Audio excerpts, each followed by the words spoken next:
Pero pag pinuntahan nyo sa Tiangge, mas makakamura kayo. Mababawasan pa natin yan. Simbahan ng Ubando. Ayan, pwede na kayong bumaba doon. Andito ngayon tayo sa Ubando, Bulacan, kung saan ginaganap ang taon-taunang piyesta ng Ubando. Kundi dito humihiling ng mga anak ng mga tao tuwing piyesta. So ngayong araw, ang gagawin natin dito sa video na to ay titignan natin ang Ubando Pet Market. At nandito rin ang grupong Ubra na in-interview natin sa unang vlog natin. So sa grupong Ubra ay nagtitinda sila dito ng mga ibon at mga patuka ng mga ibon. So tingnan natin ngayon.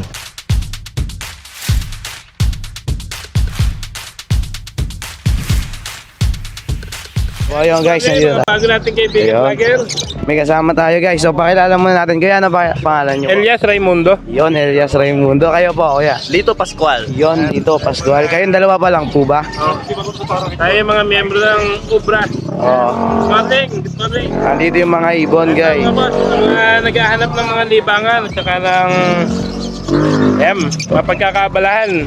Ayan, meron tayong kakatail dito. Ayan, yung pair natin ng kakatail na to, 2K lang. Ito yung mga pied, pearl pied at saka normal pied. Ayan. Nasa magkano po yan? Nasa magkano?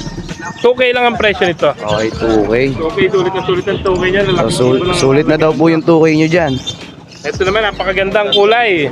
Ayan, far blue pied. Ayan, lamang na sila sa cock and hen. 600 lang ang pair nito mga boss. Ito naman, green opa Ewing at saka blue opa. Pag medyo young, medyo bata rin ang presyo niyan. 500 lang tong pair na to.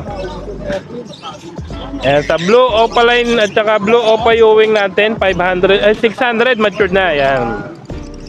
Matured. Ilang months po ba bago mag-mature yung isang ibon? 6 months. 6 months, so matured na po. 6 months up. Ayan, pwede na siyang tawaging matured. Ito naman, ganun din, matured na rin, mga 7 to 8 months na. 700 lang. Ayan. Itong parisa na SDA natin, murang-mura lang. 700 lang hanggang basta may tawad pa to, napakalaki ng tawad nyo dito. Pwede pa pala tumawa dito eh. So lahat yan negotiable. Okay, pwede pa lang pwede humingi ng patawad. Kailangan ng hen. Yan, meron tayo dito ang dilute hen, blue dilute, 1K lang. Move opa. Ayan, 300 lang. Yung violet far blue natin, 250 lang. Ito, dito naman sa Lutino natin, itong parisa na to, 2K. Ayan. Kahit paano, may konting bawas pa rin naman yan. Pwede pa lang bawasan. So basically, nasa ano po yung price range ng mga ibon dito? Depende sa kulay. Depende sa mutation. Ayan. Yung pinakamura nyo po? Depende sa edad. Siguro yung pinakamura natin, yung 500. Yung 500. 500 ang pera. Sulit naman na po yun. Sulit na yan. Saka yung mga gender niyan, lamang tayo na siguradong cock and hen. Ito naman, Albswa naman to. Albswa natin, 800 lang tong pair na to.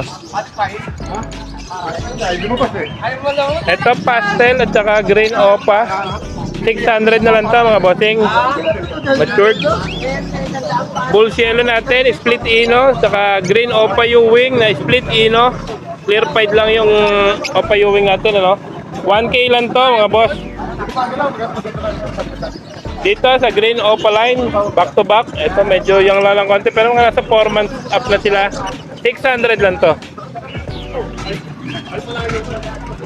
Ayan, meron dala isang miyembro natin dito na Lutino opa line. Lamang na lamang sa kak. Ang ganda. Ayan, 4K lang yan yung kapatid niya. Blue opa Ewing na perso. Ito, yung Lutino natin dito na possible cock, 4K. Yung blue opa Ewing na madungis, 1.5 lang, pero magkapatid yan. May lahi silang perso nata. Ilang months po ba bago pwede nang i-breed yung isang ibon? 7 months to 8 months. 7 months to 8 months. Ayan guys, may bagong dating. Ito, isang miyembro pa natin.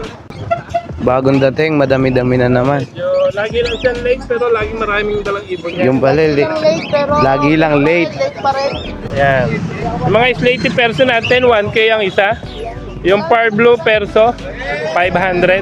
Ayan, puro hento, no? Ito, back to back na far blue opa. 1K lang to mga bossing. Ayan. Blue opa pale at saka bio opa pale. Dito mga bossing, 3K na lang to. O 2.7 siguro, pwede na yan. Bahala na kayo kung magkano tawad. Kayo pala bahala dito po presyo eh. Back to back na Lutino Fisher matured. Dito, tuto tayo dito. Ayan, ang ganda, quality. Bigyan ko kayo ng tip kung alin ang magaganda dyan. Lutino at saka albino. Lutino, Kulay puti. albino natin, 1.8 na lang to mga boss. Ayan, murang-mura yan. Sabi lang maaraw, Marvin. Yan. Diba, ayan. Far blue pale at saka bio pale. Dito, 1.8 na lang tayo dito mga boss. Meron tayong back to back dito na blue at saka bio pale din. Dito, 2.7 na lang dito mga boss. Ayan, ganda. Parehas ng opa pale yan. Far blue at saka blue bio opa wing. Ayan, siguro dito ano lang tayo dito, mga 1K lang tayo dito. Ito may karga? Ito mga green. Pang project pala ito ng Primino Opa o Lutino Opa. Split sa Opa, split sa Ino. Pareho, siguro presyo natin dito 2.5 mga bossing. Pang Primino Opa line, Lutino Opa line, maraming klase tayo mga panak na Opa line dito. Ito naman, Far Blue, Split Opa, Split Pale at saka Far Blue Opa Pale na hen. Ayan, ang ganda. Ano lang siguro ito? Pwede na dito ang 1.8. Ay, hindi pala. Far Blue Opa Pale na pala yung hen. Siguro 2.5. 2.5 tayo dito. Ito, normal lang to. Pang Opa line lang project nito. 800 lang to mga bossing. Ito, Green Opa, tsaka Blue Opa. Yeah, post RF pa lang ang karga naman ito mga bossing. Dito, pagka ganito, mga 3.5 tayo. Okay yan. 3K. 3K lang, okay na. Ito, Far Blue Fisher at saka Blue Fisher na possible dan palo. Dito, 2K naman tayo dito. Yan, back to back na fail palo. 1.5 lang to mga boss. Sa back to back fail palo natin. Alps 1 natin, 700. Ang fail. Yan. Alps 1 ng mga white face opaline na Ed. Ito, Alps 1, ganun lang din, 700. Pero pag pinuntahan nyo sa Tiangge, mas makakamura kayo. Mababawasan pa natin yan. Ito, Slaty Move Opaline at saka Blue Opaline ay Slaty na single factor. 2K lang to mga boss. Napakamura. Ito. Alps 1 din ng mga bronze. Dito, 3K naman tayo dito sa palitan ng bronze palo. Kakatail, napakaraming available na kakatail. Ayan, ang gaganda. 1K lang ang isa, 2K ang parisan. Pero lang yung emerald natin dito. Yung emerald natin dito, 4K ang pair. 5K gusto na may-ari dyan, gawin na natin 4K. Ayan. Salamat. Thank you mga boss. So yun na boss. Nakasukay natin, pakisubscribe. Dito lang po ba kayo pwede puntahan? Pagka Sabado at Linggo, nasa Hulunduhat, Malabon tayo mga boss. Ganitong oras din, mga 7:30. Para sure na nasa Tiangge na tayo. 7:30 to 11 AM. Paano po ba pumunta dito? For example, galing ka ng monumento. Hanapin nyo lang yung sakayan sa likod ng Victory Mall. May sakayan ng biyaheng Ubandudom, biyaheng Pako. Dito, dadaan na dito yon. Pwede na kayo mobile. Sabihin nyo lang sa simbahan ng Ubando. Ayan, pwede na kayo mobile doon. So, yun.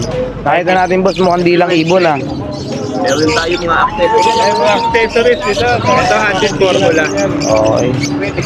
Para saan po ito boss? Sa mga inakay na baby, yung gusto nilang i-handle, yung delivery flight, yan yung pinapakain nila. Eto no, mga kulungan. Oo, ang pamparakit. Magkano isa dito, 150. 150 ang isa sa Nespa. Okay, nasa 150 daw po isa. 120, 130. 130, Mas mura pala. Mas mura po pala. Yung bird catcher, 150 yung small, yung medium. Masyadong maliwanag, 200. Yung large, malaki, 250. Okay. Mura pala no. Yung accessories natin nasa 100 to 250 lang po. So yun no boss, paano naman po kapag online naman po yung may gusto? Saan po kayo pwede contact? Pwede naman kami kontakan sa ano, kontakin nyo lang ako sa 0932-426-9081. Yun. Tapos screenshot nyo lang kung ano yung napusuan nyo dito sa mga pambenta natin. If available pa, pwede natin pa-deliver. Tapos i-audit tayo sa payment. Okay, may Facebook po ba kayo para if ever na may contact? Elias Raimundo sa Messenger. Pwede nyo rin ako Dito kontakan sa Pascual, ano, pwede Dito nyo rin. Pascual. Saka cellphone number ko 0942-8030-200. Bukod dyan, si Boss MJ. Elias naman, si Boss MJ. Yun. Message nyo sa Facebook ko, MJ Lucena. Yun lang. Ayan. Tapos yung picture ko doon, naka-block ako. Ayan ang masipag mag-reply. Masipag Gusto nyo mag-reply. kwentuhan. Ayan si Boss MJ. Thank you, thank you. Thank you po. Masya lang po kayo.